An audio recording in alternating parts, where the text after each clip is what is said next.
You're listening to the Eagle Eye in the Sky podcast. Now here's your host, Fran Duffy. That's right, other week, and we are back for week 3 as the Eagle Eye in the Sky podcast, fueled by Gatorade, continues. I'm Fran Duffy, and I think we've got a great show for you here on episode number 208. At the top of this week's show, we've got Chalk Talk, where I chat with my friend Greg Cosell about what we saw from the film in Sunday night's loss to the Atlanta Falcons. What happened on offense, what happened on defense. We'll talk about the good and the bad in that game before we preview this Sunday's matchup against the Detroit Lions here in week 3. And this is an interesting team, Detroit, a team that the Eagles don't see often. So we'll get into what we saw from that team on both sides of the football in the first couple of weeks, and even going back into the preseason a little bit, a new coaching staff there over the last couple of years. So some interesting takeaways watching that team on film. After that, we're going to get into my notes on one of Detroit's standout players, and that's a rookie linebacker, Jelani Tavai out of Hawaii, a guy that I was very intrigued by throughout this past draft process in the spring. So we'll get into that. But first, let's kick things off with Chalk Talk. My friend Greg Cosell here talking about the Eagles' loss against Atlanta, previewing Sunday's matchup in Detroit. Let's talk about that now in Chalk Talk. Let's get down to business. It's time for Chalk Talk. Happy to welcome back to the show our good friend from NFL Film, senior producer Greg Cosell. Greg, welcome back to the NovaCare Complex, and welcome to week 3 of the NFL season, which is crazy to say. NovaCare, my home away from home, Fran. Your home away from home. My home away from home. But a new digs. I love this. I really like this. If you're watching the podcast on YouTube, you can kind of take it in one of our new sets, which is exciting. This is our first time doing the show in this set, but. Let's get into it, Greg, because it was going back and watching the film this morning and just kind of going back through the game. We'll start on offense. It was very apparent that the loss of Dallas Goedert, the loss of Alshon Jeffrey, the loss of Deshaun Jackson, I mean, to say that it cut the playbook in half, that's not doing it justice. I mean, you could tell they definitely scaled things down as they just trying to kind of find their way. Because, look, if you go into this game, and you know how this works from a coaching standpoint, from a workflow standpoint, if you go into this game knowing last Monday, hey, we're not going to have Deshaun, we're not going to have Dallas Goedert, we're not going to have Alshon, you've got time to kind of figure it out and figure out how you're going to use those pieces. And when you find that out before the game or by the end of the second series, you've got those 3 guys and those guys aren't good, you're hamstrung. You've got to now kind of figure it out on the fly. Right, no question. And it was evident on film that the game plan was highly condensed. And I think the thing that maybe was to me maybe the most important was Goddard's loss. Yeah. Because 12 personnel is a significant piece of what they do. Yep. And I think in 12 personnel, you're going to keep the Falcons in their base defense. And I think ultimately, if you were able to keep the Falcons in their base defense, you have some advantages to work with. Yep. And they weren't able to do that. And I think that was a factor in the run game. And it was certainly a factor in the pass game, which, as we said, was highly condensed. Yeah. No, and look, the run game, I mean, you brought that up. The Eagles had their best runs last week against Washington out of those 12 personnel sets. Right. You know, they caught them in nickel coming out of the locker room at halftime on that opening drive of the third quarter, and they ran it down their throats. Kind of against their will, they were able to move the ball on the ground. They just never really got into that groove against a better Atlanta front, for sure. And they tried to run inside quite a bit in this game. You didn't see very many outside runs. I thought this game, and again, it's week 2, so you don't know what the norm is yet after 2 weeks. I think this game was a good learning experience for Miles Sanders. I thought he tried to bounce a few times when you have to hit it up and against get a fast defense. Correct. Yep. You have to hit it up and get the 3 or 4 yards. But overall, there was not a lot of movement inside in the run game. Yep. That was a tough day for the O-line. And pass protection was very uneven and spotty as well. Yeah. And, I almost sensed, even from the beginning, I mean, obviously Deshaun was out there for a bit, and he wasn't a factor. First couple series, right, yeah. He wasn't really a factor before he had to be removed. But Alshon was not, and Goddard was not. But I almost sensed that Doug Peterson kind of felt that it could be a little problematic up front, because even right from the beginning, you saw them try to go to a lot of quick game. I mean, even in some quick game throws, there was pressure on Carson Wentz. It was just a tough day. There's no real way to get around it, Fran. It was not a great performance by the O-line. Yeah, and I think when you look at just that Atlanta front, we talked about them last week. You've got the guys like Grady Jarrett. We focused on him on Eagles game plan. You did that whole segment on him, and how he hard showed he's going to up. block. No question. Yeah. I mean, he had a very good game in this game. Tack McKinley, I thought, was very, very good in this game. Vic Beasley, had his moments. Tyler Davidson. Alan Bailey. Yeah. He's a load to handle. He's a 290-pound defensive end, and with the way that they line up, you create those one-on-ones for those guys. They're tough to block one-on-one. They're tough to block, and it just showed up throughout the game, and they never truly got into a rhythm. Obviously, in the second half, the Eagles started to move the ball somewhat, but there were no big plays. There was no real intermediate and downfield passing game. Yeah. I mean, even the long drive where they went ahead, which was an unbelievable drive, I know there were a couple of plays that I think were 15 or 16 yards. I remember the Hollins, on the crosser. Yep. But there was no real throws that were down the field. Right. Maybe Aguilar, I think, maybe on the corner route. He had the one. Yep. Exactly. Right. Yep. But that might have been it. Yeah, I think, and this goes back to, I'm going back to when the Eagles offense really struggled before we kind of hit this groove with Carson Wentz and with Doug Peterson. You go back to 2015, 2016, and where the offense really just hadn't found its groove yet. Yep. And you could say, all right, well, why is the offense not moving the ball? Often when you're mixing in these new pieces on the fly like this and trying to figure it out with all the injuries and the adversity, and you take the early, or you go into an early hole and you're on the road and you're trying to figure this out, it's often a lot of different things. And so one little thing can now throw you off. If you got a penalty, if there's a drop, if there's a mental mistake, because it seemed like guys weren't always on the same page. So, you had some of those in there mixed in as well. So when you all those little things, they mount up and it prevents you from building any kind of a rhythm. Right. And I remember one of those really, really well when Carson was throwing the back shoulder ball to Arcega-Whiteside. No question. And he clearly was not aware that was part of the plan. Yes. And that's just one of those things. But, it's really interesting to me when Nelson Aguilar dropped that play, which would have been a 60-yard touchdown and would have put the Eagles ahead with under 2 minutes to go. And I didn't know that the Falcons would come back and win, but, you got a bad vibe at that moment. And you know what I thought of? And maybe it's just because my mind works in ridiculous ways. I thought of when Joe Flacco made that unbelievable throw in the AFC Championship game against the Patriots that Lee Evans dropped. Okay. Do you remember that? It's a nice pull of a name and a play. Yep. Okay. Sure. And I remember, and they lost the game because I was in the car for that game down at the Senior Bowl. I remember the game. Yep. And I guess they missed the field goal right after that. Correct. So therefore they lost the game. Yep. And a lot of people said that, Joe Flacco can't win a big game, or he hasn't proven he could win a big game. And I'm thinking to myself, what do you mean? He made an unbelievable throw. Yep. And I was thinking about that with Carson Wentz, who, make no mistake, did not have a great game last night by any means and missed some throws early. Missed throws, especially early, yep. That you have to make, no question. He's an NFL quarterback and a very good one, and you have to make those throws. But he's going to take the blame, for the loss because he's a quarterback, and that goes with the deal. Yep. But that was a big time throw because he got drilled right when he threw that ball. No, he took a beating last night. He took a beating last night. And he had to exit the game for a little bit. He came back. He showed that toughness, that poise that you want to see. Made some big time throws in the game. To me, I look at it and I think back to that play, to the Nelson play, and just like everybody, that I'm sure that whether and Nelson admitted this, he owned the play and said, "Look, like I have to make that play. We practiced that play in pregame, looking up into the lights, looking for knowing where that ball's going to be." The ball hit him right in his. It couldn't have been thrown it couldn't have been handed to him any better. But here's what I love about it, because and you and I, we've followed Nelson throughout his career, obviously, here in Philadelphia. We know the troubles he went through early in his career, and you see a play like that, and you think, not just for him individually, but for the team, you say, all right, well, it's going to be really tough to overcome that when you have it right in your hands. And they did overcome it. And they overcame. When they hit that fourth down completion to Nelson. Fourth team. I'm not even kidding, Greg.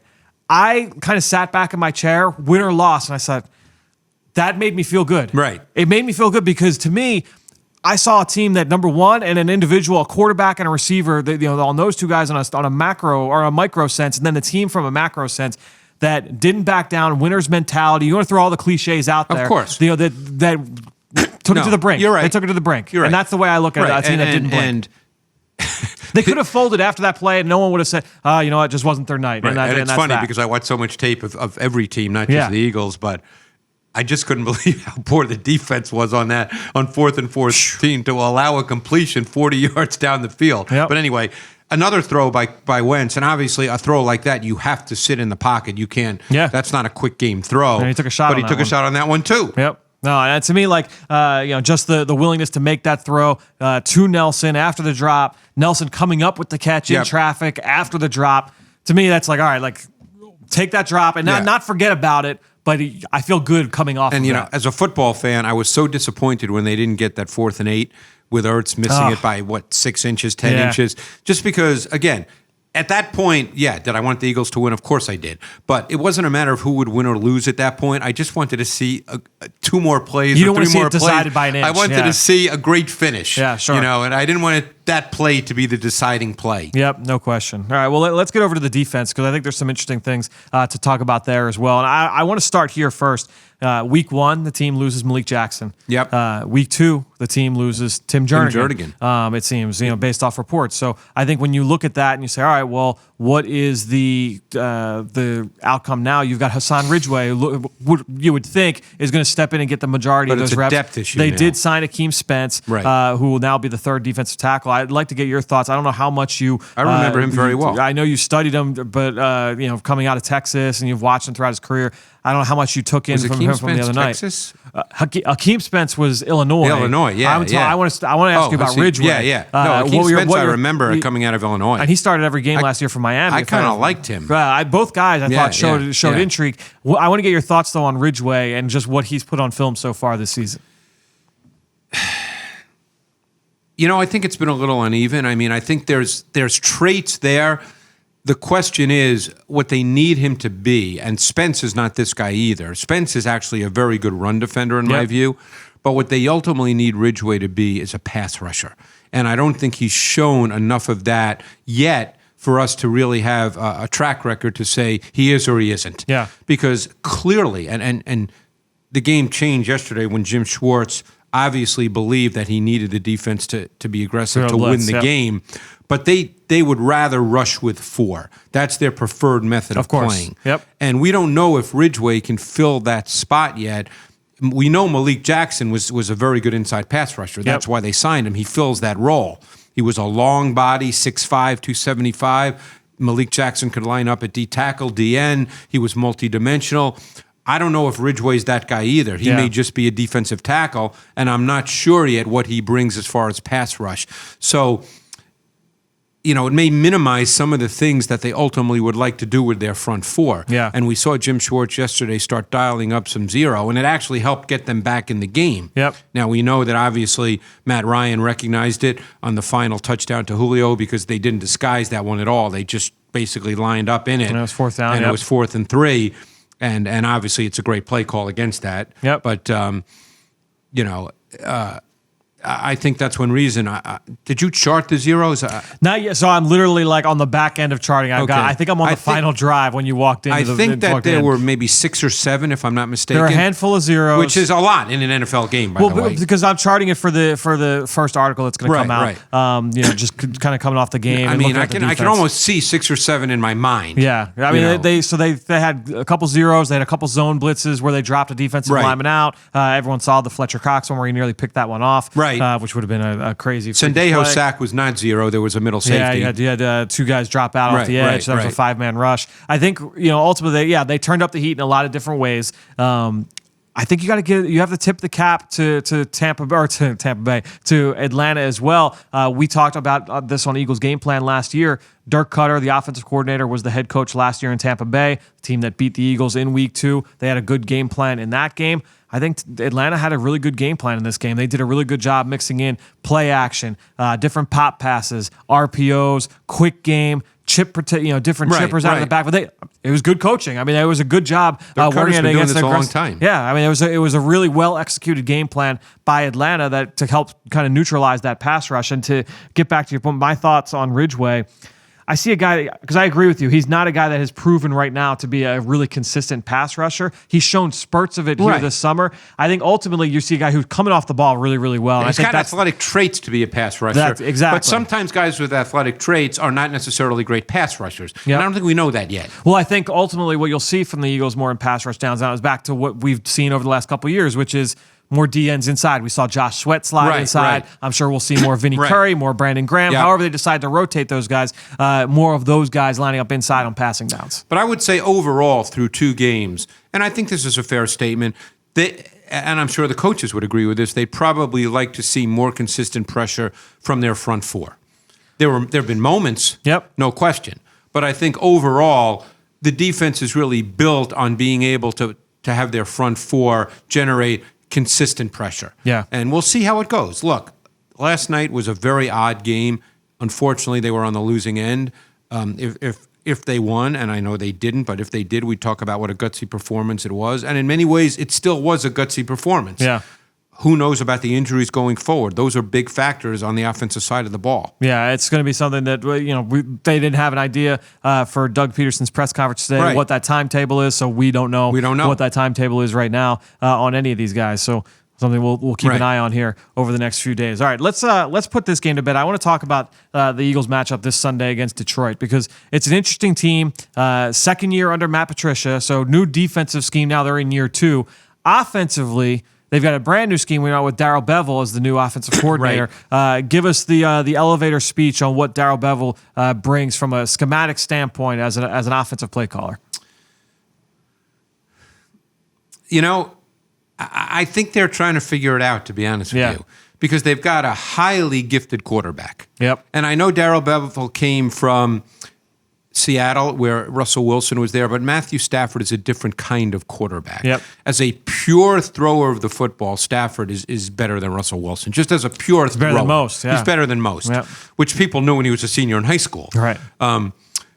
And I think they're trying to figure out, and I'm not sure they have yet, what the balance is going to be in their offense between the pass game and the run game. And my sense is, watching the first 2 games, that's been not an issue, just a work in progress. Yeah. Because you have this quarterback and you've got 2 really good wideouts on the outside, a really nice slot guy, a big-time rookie tight end, the ability to play 12 personnel with a second tight end who's a very solid second tight end. And Jesse James. And, I think that as a lot of coaches do, offensive coaches, Fran, they look at an offense when you have weapons and a quarterback that can throw it, and you think, let's throw the ball. Right. I think when you look at the way that they used the personnel over the first 2 games, mostly 11, right around 50% of the snaps have been 11 personnel, but an uptick in 12 this past week. Kind of going back to your point, I think that they wanted to put more of an emphasis on the running game this past week against the Chargers, hosting a team coming from the West Coast. Felt like, let's try and run the ball a little bit more, maybe neutralize their pass rush. Right. 2 things stand out. Well, they were also starting a left tackle, Tyrell Crosby, who you and I think I remember liking him coming out of Oregon. Both of us liked him. But still, on a certain level, you're trying to protect him because you have Bosa and Ingram as your pass rushers on the other side, and you're not really looking for him to have to go one-on-one with either one of those guys on a consistent basis. I wonder if they would have done it anyway because Decker didn't have a good week in week 1. He had a poor week 1, but obviously did not play this week. But Decker is a solid workman-like NFL left tackle. Right. So I look at the 2 things that stand out to me just from watching this team over the last couple of weeks. Number 1, good amount of empty sets. If I remember right, that was a thing with him in Seattle as well. Yep. Number 2, a lot of play action and a lot of success off play action. A lot of success. I want to say, I'm pretty sure it's 9 plays in the last 2 games of 10 plus, like just 10 plus completions, in terms of yardage off play action, and a lot of them to the tight end, some to Amendola. They've been able to work really, really well off play action, and that's something that the Falcons did at a high level. Yeah, and I think that's something that the Eagles are going to have to be really aware of. They've also done a nice job with Hockenson where they line him up and how they get him into routes off play action. Yep. I remember a play week 1 where he worked through the formation. Oh, it's funny you say that, because you might be breaking that play down I'm in looking an hour forward or so. to it. I was hoping. Actually, I have that in mind for the matchup show this week as well. We'll be breaking it down for Eagles game plan in about an hour. But I mean, just interesting ways. Hawkinson, who is very gifted and can line up detached from the formation as well. Yep. And, the nice thing is, and I think this is one thing that they do well, is even with their three wideouts, they line them up all in different locations. It's not, hey, Jones and Galladay on the outside, Amendola in the slot. They move their receivers around different locations. A lot of 3-by-1 sets where the three wideouts are to the trip side and the tight end is the single receiver. So, I mean, they do a lot of things formationally with those receivers that make it difficult, for teams to match up. And so it's a team that, a lot of people don't, if you're talking about the casual Eagles fan, they may not be aware of what the skill set is of these guys on offense for Detroit because, fantasy football-wise, they're not the sexiest names. And we don't play Detroit every year. We haven't played them since Doug's first year, Carson's rookie year. Right. Actually, it might have been Doug. Was it Doug's first year or was it 2016 or 2017? Well, the point is, it wasn't this particular group of players. Marvin Jones was there, but no one else was. Right. So, I mean, you're talking Marvin Jones, obviously Galladay, and Amendola. Give us a sense. What do these guys bring to the table? Galladay is a big physical wideout who can run, not a burner. Like, I don't think, for instance, he's quite as athletic as, let's say, Mike Williams of the Chargers. But Mike Williams was a top 10 pick, and Galladay was not. He was a third-round pick. Right. But Galladay is a big athletic wideout, uses his body well, caught a touchdown this week on a post route against Casey Hayward, who's a really good corner, and he just was able to get inside of him and get Hayward on his outside hip, and obviously Stafford just threw a laser and put it in an unbelievable spot. No question. Which Stafford's capable of doing. Yep. But he's got that big body. Marvin Jones is kind of tall, lanky, sinewy. He's been a really good receiver for a number of years. Sinewy. That's a good one. Yeah, you like that? I like that one. That's a pretty good one. All right. Sinewy. Sinewy. Can you use it in a sentence? That's an SAT word. Yeah, it is an SAT word. I just did use it in a sentence. Well, I mean, another sentence. That was very impressive. I like that pull. All right. I didn't realize. Do I need my number 2 pencil now? You might. I mean, we'll get the Scantrons out. And he's a deceptive deep threat. He's not necessarily a burner that's going to run by you the way, the Deshaun Jacksons of the world run by you. But in his career over the last 3-4 years, he's had deep balls for touchdowns. He can run by people. He's a pretty refined route runner, and he's always had a sense for making acrobatic catches, even going back to his days at Cal. So those two guys are quality NFL wideouts. They're tough assignments. Yeah. And then Amendola is your classic slot guy. And again, he doesn't always line up there, but ultimately he's your classic slot guy. He can work inside. He can beat you with those little jerk routes, whatever you want to call them, pivot routes, option routes.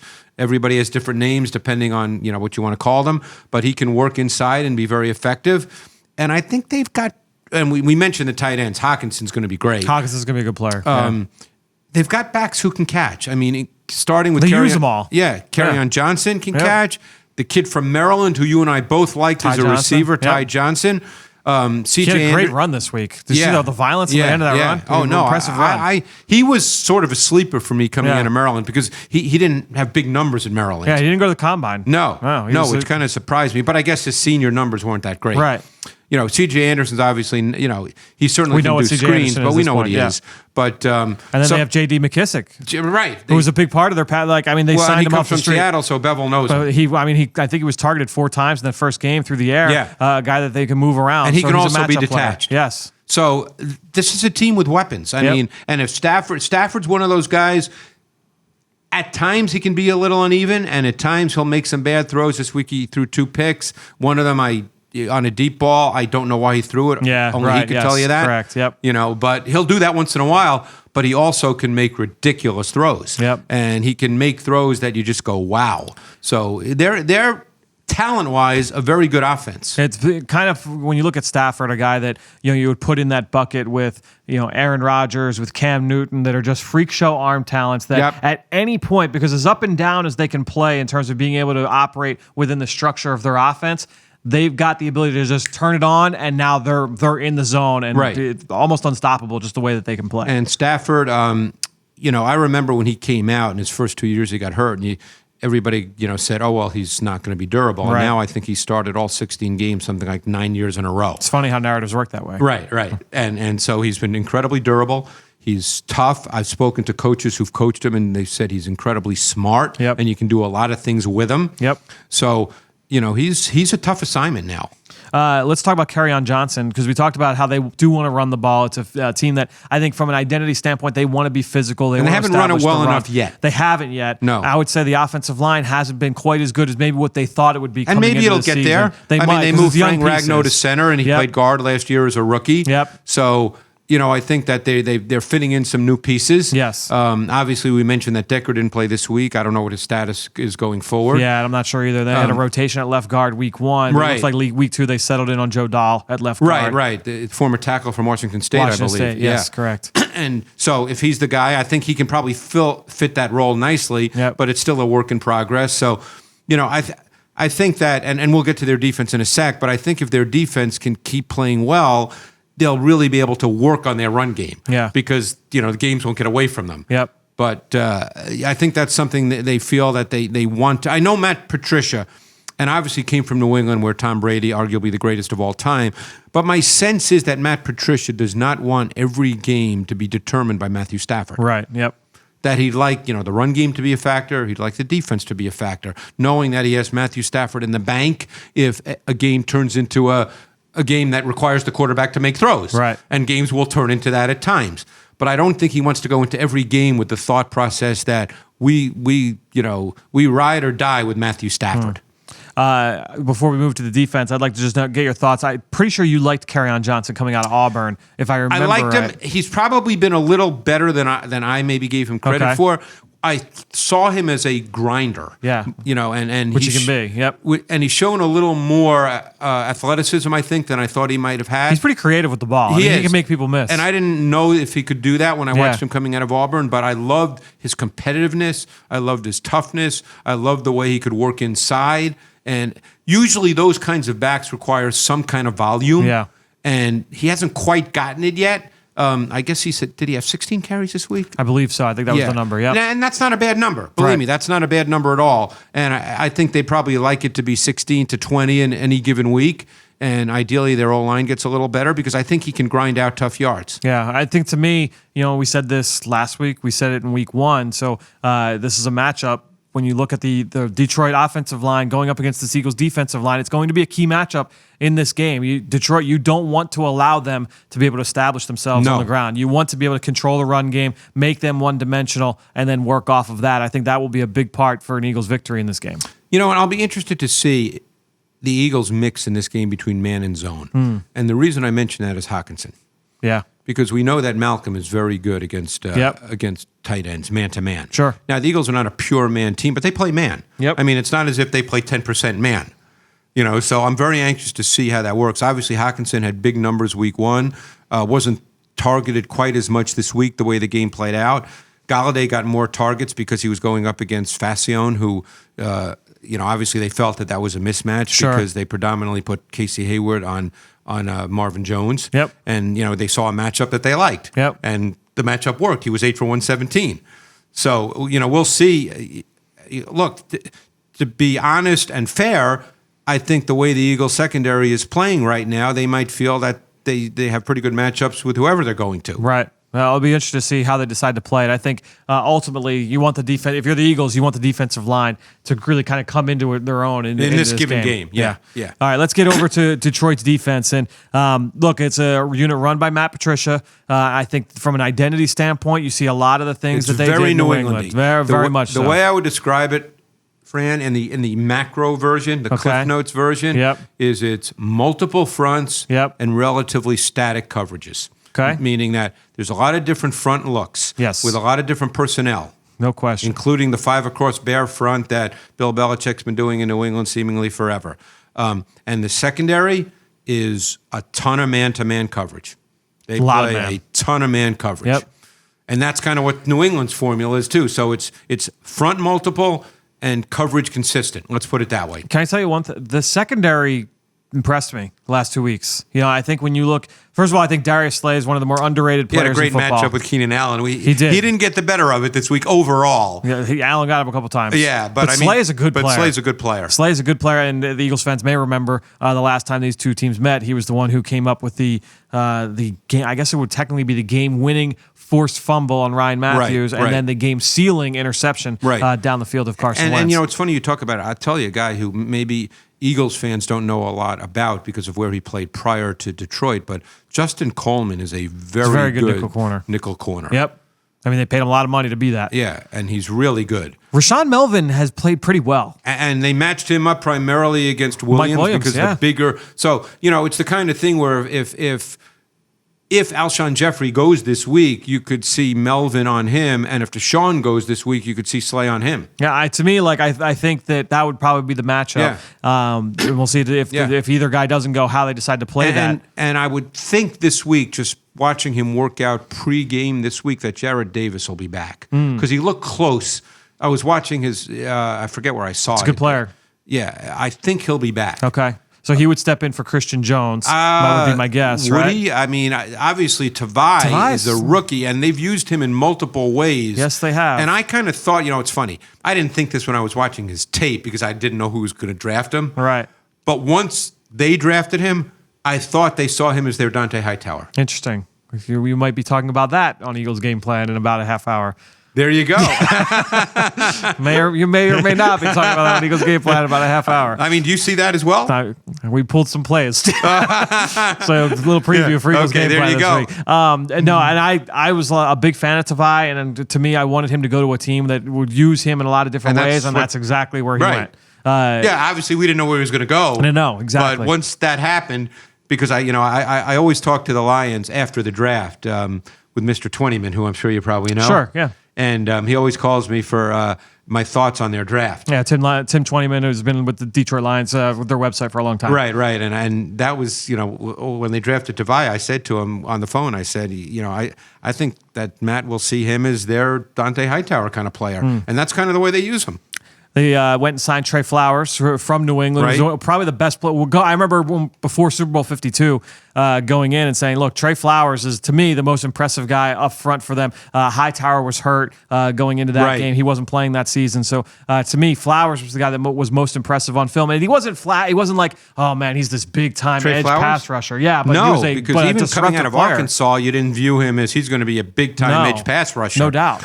But he's just one of those really solid players. Yeah, very He's good against the run. Yep. He's a good pass rusher. He's very good in the stunt game. Yep. He's really good in the stunt game. Plays everywhere on the line. Everywhere in the line. Yeah. And you know who I thought flashed this particular week? I think he's a good player overall, but I thought A'Shaun Robinson showed up quite a bit this week. Greg, I think he has turned into a better player than Snacks Harrison at this point in his career. Interesting. And, I think he's a more overall athletic player who gives you more. They had snaps in their 3-2-6 because they played dime, and they played with 2 linebackers and 3 down linemen, where he lined up as a wide 9 and actually showed some speed to power. Snacks Harrison can't do that. No. But Robinson, it's funny how those 2 guys who everybody said coming out. Out of Alabama would never be pass rushers. Robinson and Jaron Reed, Jaron Reed, who's suspended but had something like 10 sacks a year ago. Like that, if you really watch the tape, and I went back and looked at my notes on these guys and said that they could develop into interior pass rushers with development in the NFL. Sure. And I think Robinson's becoming that guy. Yeah, I think when you look at Robinson, a guy that's really impressed me in the run, he's been really disruptive up front. He's so stout. He's so violent with his hands. You pair him with those guys. I mean, it's a good front. It's a good front. They still have Mike Daniels too. He's been relatively quiet. Yeah. He was relatively quiet this week. He had a sack in week 1 against Kyler Murray. Yeah, but he's a good player. He's a good player. He's a disruptive Wasn't player. Robinson the guy who looked like he was about 50 when he came out? He was. He's got a very established look. Yes. That look of wisdom. Yeah, that's a good way to put it. Yeah. You look at they're missing Deshaun Hand right now, who was a very good player for them as a rookie last year. Right, and by the way, a guy who played much better last year as a rookie in the league than his career at Alabama, because as I recall, when he came out, I believe he came out of Tampa, Florida. Yes, I think so. He's a 5-star recruit, number 1 kid. Yeah. He was like the number 1 or number 2 kid in the nation. Yes. In a class that had guys like Leonard Fournette, big-time people. Yep. And it didn't quite work out. Obviously, he was a 3rd-round pick, I believe, not a 1st-round pick, but I thought he played very well last year. Their safeties, last part of it. I think you look at Tracy Walker, Quandre Diggs, a former corner. I liked Walker coming out of college. I thought he was a high upside player. Maybe? I think he was Louisiana Lafayette. both guys kind of used interchangeably. I think They Walker, also played a bunch of big nickel against 12, so if Goddard's back this week, I'll be anxious to see if they play with 3 safeties versus 12. which it seems that when it's a passing down, it's Walt Harris, and if it's a run down, they want a heavier Well, they look. matched Walt Harris up to the tight end, man to man. But yeah, they did. In their dime. Yes. He didn't play in the big nickel. Right, but I think when they went to more of a run look out of dime, which is a little weird to say, Right. Tavon Wilson was like, if they want that guy to be the linebacker in the box, I'm it was Wilson. a Patricia guy from New England. Yes, You know. exactly. It's a lot of players. I guess that would be the one question you would have about that group is, man, they play a lot of guys. Like, all right, like, do they have the depth to be able to do that? But they think find so. they find a way to work all these guys in and make it all fit. I mean, I was watching that, and I've watched him obviously since Patricia got there, but I was watching today and just marveling. God, it seemed like man to man. That's all they play. It's cover one robber. Yeah, I mean, that's 2-man on what they play. occasion. Yes, right. Yep. Every once in a while, they'll play cover 2, depending in a long yardage situation. The corners embrace it. It's the corners. Most it's corners a good group. do. Yeah, Most corners that's very do.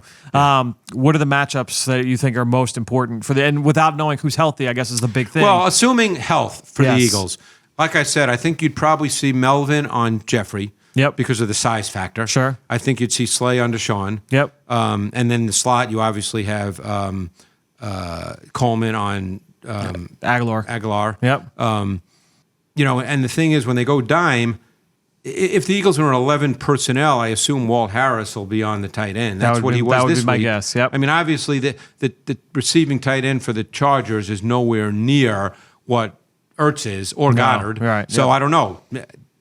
I guess we'll find that out. Walt Harris is a rookie. Yeah. And I liked him coming out of Boston College, but I don't know if he's ready to play man-to-man in meaningful down and distance situations, Right. meaning third down, the money down on Zach Ertz. Yeah, Diggs is a former slot corner. He's Right. a little bit of a smaller body. But I don't know if they'll feel good with him. He played the back when they played man at a dime. Yes, they did, and it would seem to me that Walker would be more likely to draw that matchup if you were going to match Against a safety against Ertz. one of the tight ends. Yeah, I would agree. Yeah, it'll be interesting to see how Or they even decide to Tavon match Wilson, up. who's nice. Yes. Yeah.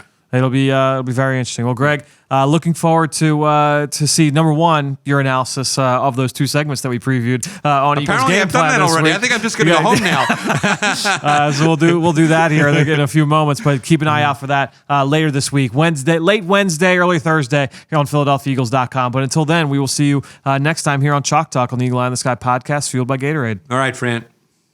Well, great stuff from Greg, and you can follow him on Twitter just like I do, at Greg Cosell. And while you're at it, I'm at FDuffy3. That's where I post all the podcasts I'm a part of and all of our X's and O's content that we produce at PhiladelphiaEagles.com. And you know how much I appreciate everybody that promotes this podcast on all forms of social media, whether it's on Facebook or Twitter. It doesn't matter if you're watching this on our YouTube channel. Appreciate you guys watching there on that feed as well. Make sure you subscribe to @Eagles on YouTube. But the number one way to support the show, the best way to help us out, is to go on to Apple Podcasts or Stitcher, leave us a rating, or even leave us a comment. I want to give a shout out to a couple of people who did just that over the last week or so. Let's start off with Philly Shake, who left a 5-star review and said how much they love the show and hope that we never change, being myself and Greg Cosell. Really appreciate that, Philly Shake. Thanks for the love over on our Apple Podcast page. And next up, Mills903 said they love the podcast, gave it a 5-star rating.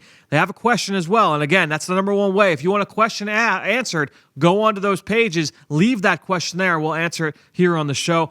Mills asks, do you think that the Eagles should continue with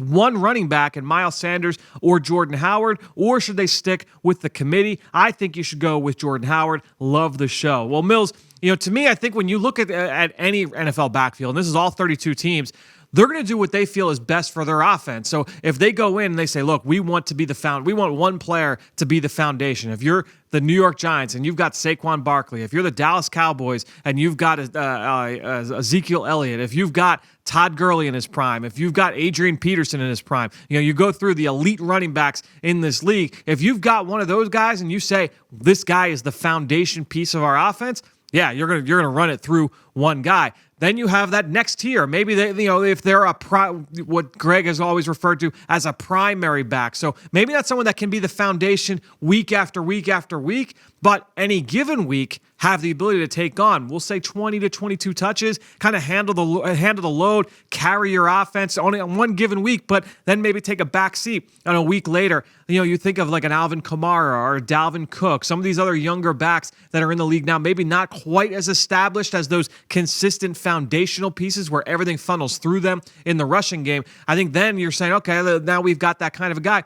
Look, a lot of teams now, and this has been proven with teams that win and go deep into the playoffs, you need to be able to run the football. Do not get me wrong. You have to be able to run the football, especially when you get later in the season, when the temperatures drop a little bit, you get into the playoffs, those teams are able to run the football.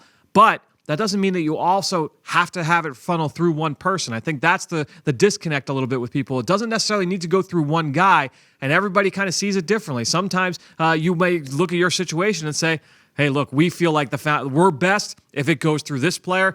Some people say, look, we've got 3 or 4 talented running backs. We like how all these guys kind of fit in their skill sets and what they can do for us in their scheme. We like these specific runs with this guy. We like these specific runs with that guy. We're going to try not to be predictable. We're going to have the ability to both run and pass with all of these guys when they're on the field. And that's where the Eagles are at. And I think that there's a lot to be said for playing offense that way. And I think there's ways that you can argue against that and say that you want to go the other way as well. There's lots of ways to go about this. That's why there's evidence for both ways for success, just like there is with everything else in football. That's why it's the sport that it is. But really good question there, Mills, and really appreciate the love from both of you guys on our Apple Podcast page. And again, the number one way to support the show. The season now, we're going into week 3. If other fans are looking for a podcast just like this, that's the number one way to make it visible. As you guys go on, you give it that rating, you leave a comment, that boosts us up the rankings and makes us more visible. All right, let's get to the next segment of the show. My scouting notes on Jelani Tavai, 3rd-round pick out of Hawaii that a lot of people were really surprised went that high. I was not one of those guys. I know our friend Dane Brugler, who's a friend of the show over at The Athletic, does a great job with his draft analysis and his analysis of college football players making the transition to the NFL. He was high on Tavai as well, a guy that I was very, very intrigued by on film. I'll explain why now in our scouting report. Dim those lights. We're headed to the film room for the scouting report. All right, well, let's get into my notes now on Jelani Tavai. And this is a very interesting player, and I'm literally going right off of my notes. I'll interject some thoughts in between. But this is a guy that really, if you watch him in Detroit, we talked about it earlier with Greg, he's being used in a lot of the same ways, which I think is very, very important when you're talking about the success he's had so far early in his NFL career. This is a 4-year starter at Hawaii, so had a lot of experience out in the Mountain West, lined up everywhere on that defense. Any given rep, you could find him in any number 1 spot. He could line up off the edge as a pass rusher. He lined up stacked as a true linebacker. He blitzed up the A-gap. He played out in the slot. He lined up out wide. He played with his hand in the dirt on the line of scrimmage. It was almost kind of tough to watch to try and track. It was playing like Where's Waldo, trying to find this guy on that defense because he played at the 1st level, the 2nd level, sometimes at the 3rd level, did all kinds of things for the Rainbow Warriors. So certainly a very fun player to watch from that aspect if you're really into versatility, because that was one of his best traits. Great height, over 6'3", just about 230 pounds, so a bit of an angular frame, but a well-built kid overall who really looked the part. And overall, just a really fluid athlete for such a big man. I mean, he got to top speed quickly. He was explosive. He looked smooth laterally, very comfortable moving in reverse as well. What really stood out to me is that in a game that's built off acceleration, he really stood out. And remember, out in the Mountain West, they tend to throw the ball a little bit. So he was put into some stressful situations. He could come from distance, okay, so play out in space, then track the football, get to a place out in the flat or along the sideline, come to balance. So that means a guy's coming in top speed. He's able to break down, kind of chatter his feet, come to balance, and then finish on a tackler or finish on a ball carrier and finish as a tackler one-on-one. So impressive for a guy that's over 6'3" with the athleticism to be able to do that. That was one of the first things that really stood out to me on film. The next thing was his violence and his ability to play through contact. He was not afraid to, when he went to go take on offensive linemen downhill, when he took on tight ends, he abused tight ends in the run game, did a great job on the edge. So this was a guy that attacked with tight hands, good hat placement, had the ability to set the edge, but then also be a spill player or fill from the backside. He did a great job in all aspects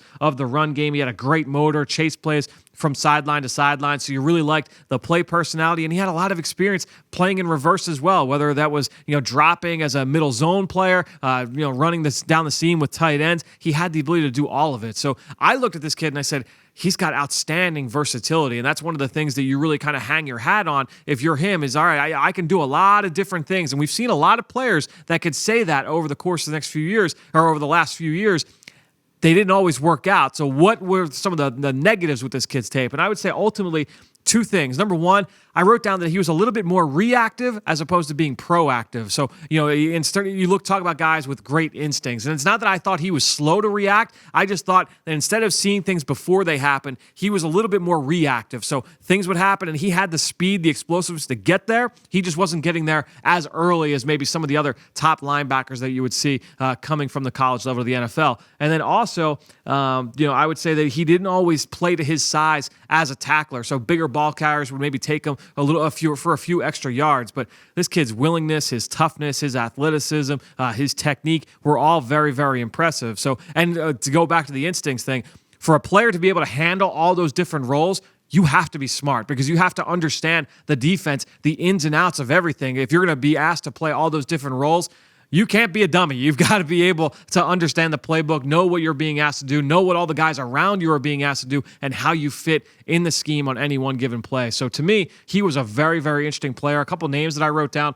while watching him: KJ Wright, who's been a star middle linebacker for the Seattle Seahawks for the last few seasons. Fred Warner, coming out of BYU, really came into his own last year in 2018 with the San Francisco 49ers. I know, in talking with our buddy Ben Fennell, he had written down a Leighton Vander Esch, who obviously burst onto the scene last year as a rookie.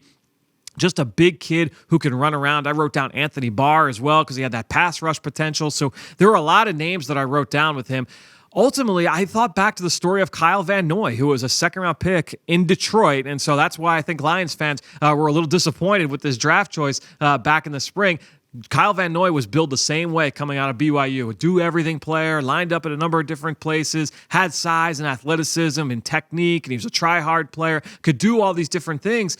But then you see Kyle Van Noy, it didn't work out for him. He goes to New England, and he did some interviews, and he said, look, I showed up in Detroit, and they didn't have a plan for me. They didn't really know how to use me. And so ultimately, I think that's the big part of the equation when you talk about these versatile players. Yeah, it's great to have that versatility, but you need to be able to fit into the structure of a defensive system. And ultimately, when you look at a guy that can do all those different things, if he's not going to go to a place that's going to use him in all those ways, then he's not going to be seen as valuable. So that's where your personnel staff and your coaching staff have got to be on the same page. I don't think in that Van Noy instance that maybe that was the case, and that's why it didn't work out for him in Detroit. He ends up in New England, and now he's doing all the same things that Jelani Tavai is being asked to do. It's a very, very interesting player, an interesting role in that defense. He's asked to do so much. It's going to be an interesting player, just a guy to keep an eye on in this game here on Sunday afternoon. All right, I think that'll do it. Another show in the books here on the Eagle Eye in the Sky podcast, fueled by Gatorade. For everybody here at the NovaCare Complex, I'm Fran Duffy. We will talk to you next week.